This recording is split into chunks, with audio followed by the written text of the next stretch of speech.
కొత్తగా బంగారం కొంటలేదు, 70% అమ్మకాలు పడిపోయినాయి అన్నది నిన్నే మనం మాట్లాడుకున్నాం. ఈ బంగారం అమ్మకాలు క్రిందటిసారి 25 టన్నులు ఉంటే ఈసారి 7.5 టన్నులకు పడిపోయినటువంటి సిచ్యుయేషను మోడీ పిలుపు తర్వాత.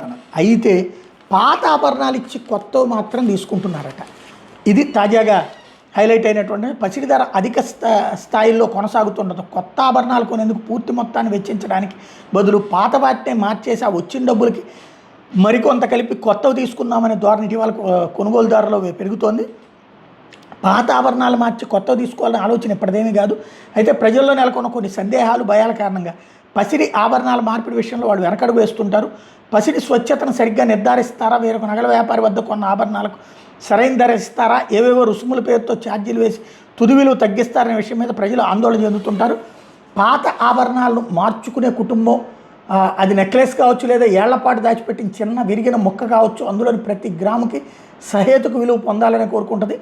పసిడి ధర అధిక స్థాయిలో కొనసాగుతున్నప్పుడు పాత ఆభరణాలు మంచి కొత్త తీసుకోవడం మంచి ఆలోచనేనా అంటే అవుననే అభిప్రాయం వినిపిస్తోంది అన్నటువంటిది హైలైట్ చేశారు.